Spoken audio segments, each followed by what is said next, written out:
नमस्कार दोस्तों, मैं बहुत बहुत स्वागत करता हूं आप सभी का एक बार फिर आपके अपने ही YouTube चैनल पासपोर्ट हेल्पलाइन पे, जहां पे आपको पासपोर्ट बनवाने संबंधित बहुत सारी जानकारियां दी जाती हैं।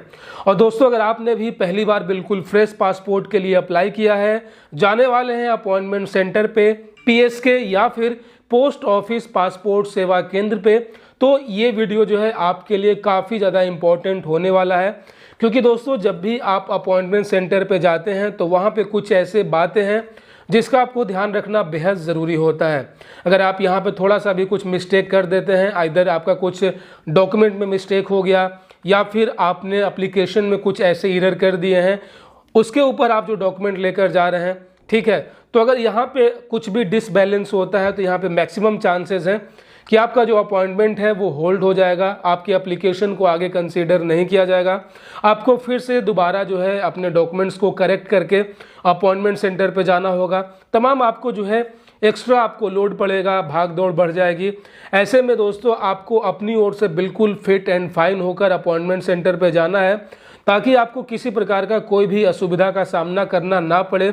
आप जो भी डॉक्यूमेंट अपने साथ कैरी कर रहे हैं वो बिल्कुल एक्यूरेट हो, उसमें कहीं से भी कोई भी डेटा मिसमैच ना हो, कोई भी ऐसा डॉक्यूमेंट आप लेकर वहाँ पे ना जाएं जो कि आपके लिए प्रॉब्लम क्रिएट कर सके।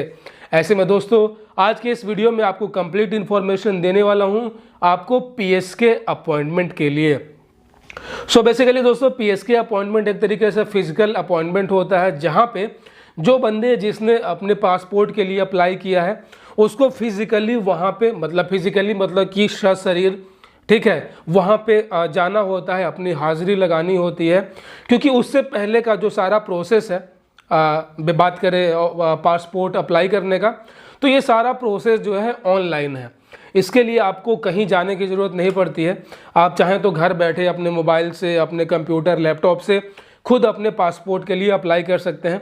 अगर आपको उतना नॉलेज नहीं है तो आप अपने पास के किसी साइबर कैफ़े से आप अपने पासपोर्ट के लिए अप्लाई करवा सकते हैं। लेकिन जैसे ही आप पासपोर्ट के लिए अप्लाई करेंगे, उसके बाद जो भी फ़ीस होती है, फ़ीस पेमेंट करने के बाद बारी आती है अपॉइंटमेंट का। बेसिकली अपॉइंटमेंट में आपको वहाँ पे एक जो आपका स्लॉट टाइमिंग होता है और जो भी आपने सेंटर चूज़ किया है वहाँ पे आपको जाना होता है along with your all the documents. यहाँ पे दोस्तों सबसे बड़ा पेच यही होता है कि लोग डॉक्यूमेंट्स को लेकर जो है काफ़ी मिस्टेक कर देते हैं, जिस वजह से जो है उनके एप्लीकेशन को होल्ड कर दिया जाता है। तो आपको किन किन बातों का ध्यान रखना है, ये आप आज के इस वीडियो में जानेंगे। तो सबसे पहले दोस्तों, आपको मिनिमम डॉक्यूमेंट लेकर चलना है। मैं एक बार फिर से रिपीट कर रहा हूं, आपको हमेशा मिनिमम डॉक्यूमेंट लेकर चलना है। The minimum document you will carry, the maximum chances of your passport grant will be there. मतलब ये कि आप कम से कम लेकिन एक्यूरेट डॉक्यूमेंट लेकर जाएं। लोग क्या करते हैं कि बहुत सारे डॉक्यूमेंट्स कैरी कर देते हैं। मतलब उन्होंने अपना आधार कार्ड रख लिया, पैन कार्ड रख लिया, ड्राइविंग लाइसेंस रख लिया, राशन कार्ड रख लिया, वोटर ID कार्ड रख लिया, तमाम जितने भी तरह के उनके पास, कुछ किसी के पास आर्म्स लाइसेंस है वो भी लोग लेकर चले जाते हैं, बैंक पासबुक लेकर चले जाते हैं। वो ये सोचते हैं कि जितना ज़्यादा वो डॉक्यूमेंट लेकर जाएंगे उतना जल्दी उनका काम होगा। लेकिन दोस्तों, एक्चुअली में, रियलिटी में ऐसा नहीं होता है। होता ठीक इसके उलट है। क्योंकि जितना ज़्यादा आप डॉक्यूमेंट लेकर जाएंगे उतना ज़्यादा चांसेस होगा कि उन सभी अलग अलग डॉक्यूमेंट्स में जो भी आपके डिटेल्स हैं, लाइक आपका नाम, आपका डेट ऑफ बर्थ, आपका फादर मदर नेम, या फिर आपका एड्रेस और आपका एरिया पिन कोड, उन सभी में कुछ ना कुछ मिसमैच होगा, कुछ ना कुछ एरर होंगे।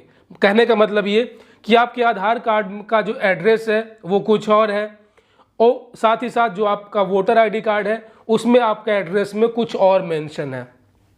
तो दोनों अलग अलग चीज़ें हो गई, दोनों में अलग अलग डिटेल हो गए, मतलब कि डेटा मिसमैच हो गया।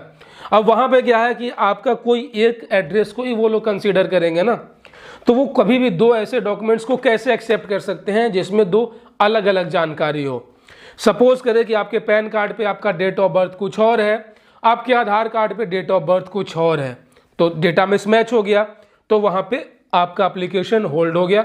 वो आपको सीधे नया डेट दे देंगे, बोलेंगे अगली डेट पे आने के लिए आप अपना डॉक्यूमेंट करेक्शन करवा लो।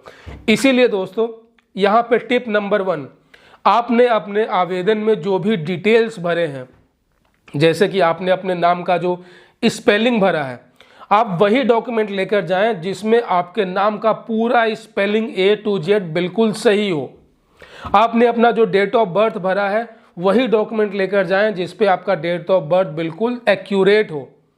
साथ ही साथ आपने जो अपना वहाँ पे एड्रेस फिलअप किया है वही डॉक्यूमेंट लेकर जाएं जिसमें आपका एड्रेस बिल्कुल line by line, comma bye comma बिल्कुल सेम हो। और ये बिल्कुल परफेक्ट होता है आधार कार्ड के अंदर। आधार कार्ड के अंदर आपका नाम भी बिल्कुल सही होता है, डेट ऑफ बर्थ भी बिल्कुल सही होता है और साथ ही साथ आपका जो एड्रेस है वो भी बिल्कुल सही होता है। और उनको सिर्फ और सिर्फ जो भी एप्लीकेंट है उनकी ओर से प्रूफ ऑफ आइडेंटिटी चाहिए होता है, मतलब कि पहचान पत्र, और प्रूफ ऑफ एड्रेस मतलब कि उनके पते का पहचान पत्र। और ये दोनों ही चीज़ें आपके आधार कार्ड पे मेंशन होती है। कहने का मतलब ये आधार कार्ड का जो आगे का हिस्सा होता है वो आपका पहचान पत्र होता है, क्योंकि उसके ऊपर आपका फोटो है, आपका नाम और आपका जन्म तिथि है। वही बात करें आधार कार्ड का पिछला हिस्सा, तो वो है आपके पते का प्रमाण पत्र, उसके पीछे आपका एड्रेस होता है with your area pin code. इसके अलावा उन्हें और कुछ नहीं चाहिए। अगर आपके पैन कार्ड पे डिटेल बिल्कुल सेम है, जो कि नॉर्मली सही रहते हैं, तो आप पैन कार्ड को कैरी कर सकते हैं।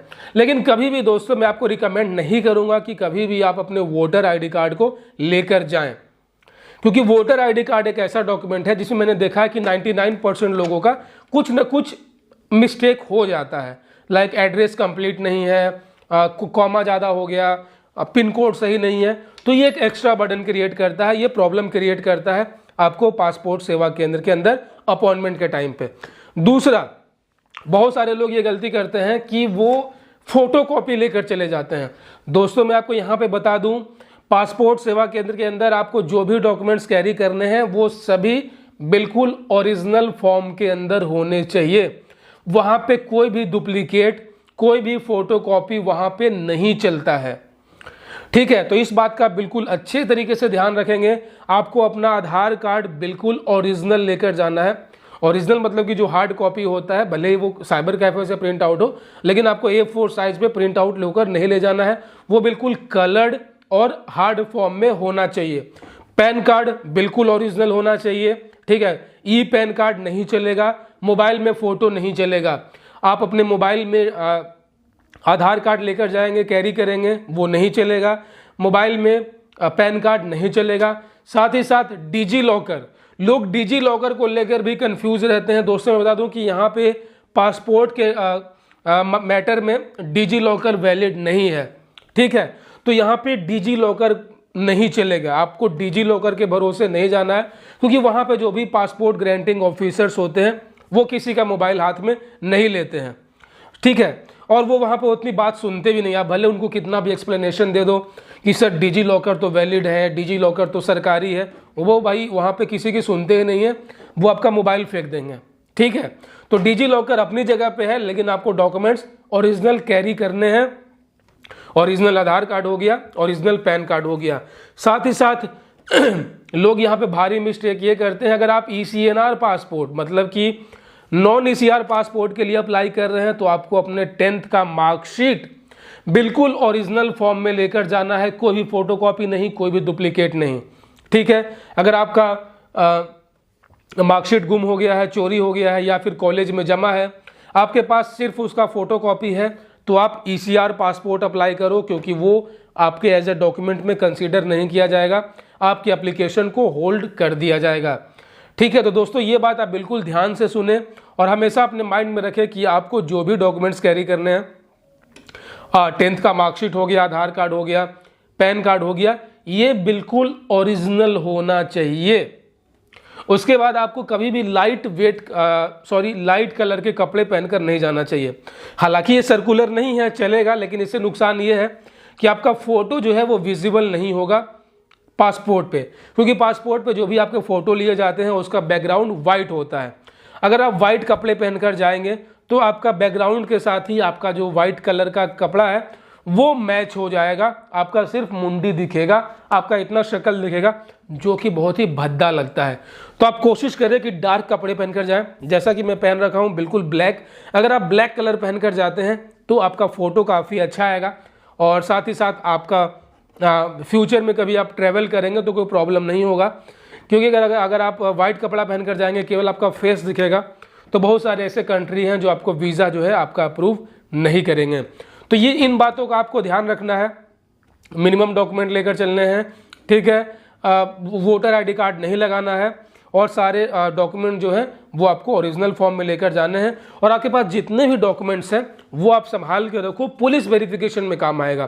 क्योंकि पुलिस वेरिफिकेशन में सिर्फ आधार कार्ड से काम नहीं चलता है, वहाँ पे आपको बहुत तरह तरह के डॉक्यूमेंट्स देने होते हैं। तो आप एडिशनली अपना पासबुक दिखा सकते हो, वहाँ पे आप अपना लाइट बिल दिखा सकते हो, वहाँ पे आप अपना वोटर आई डी कार्ड दिखाकर चांसेस इंक्रीज होते हैं कि आपका जो पुलिस वेरिफिकेशन है वो जल्दी सक्सेसफुल होता है। सो दोस्तों, ये से कुछ ऐसे टिप्स, ऐसे इंफॉर्मेशन जो कि आपको अप्लाई करने हैं during appointment of your passport in PSK. आशा और उम्मीद करता हूं कि इस वीडियो से आपको बहुत नॉलेज मिला होगा, बहुत सारे हेल्प मिला होगा। इसके अलावा दोस्तों, अगर आप पासपोर्ट बनवाने से संबंधित किसी प्रकार का कोई और प्रॉब्लम फेस कर रहे हैं, या फिर अगर आपके मन में कुछ और सवाल हैं, तो इस वीडियो के नीचे आप कमेंट कर सकते हैं। मुझे बहुत खुशी होगी आप सभी का हेल्प करने में, आप सभी के सवालों का जवाब देने में। और दोस्तों, अगर आप चाहते हैं कि हम बार बार यूं ही मिलते रहें, तो चैनल को सब्सक्राइब कर लीजिएगा, नोटिफिकेशन बेल ऑन कर लीजिएगा, ताकि अगली बार जब मैं कोई नया वीडियो लेकर आऊँ तो आप उसे मिस ना कर सकें। अपना बहुत सारा ख्याल रखिए। जय हिंद।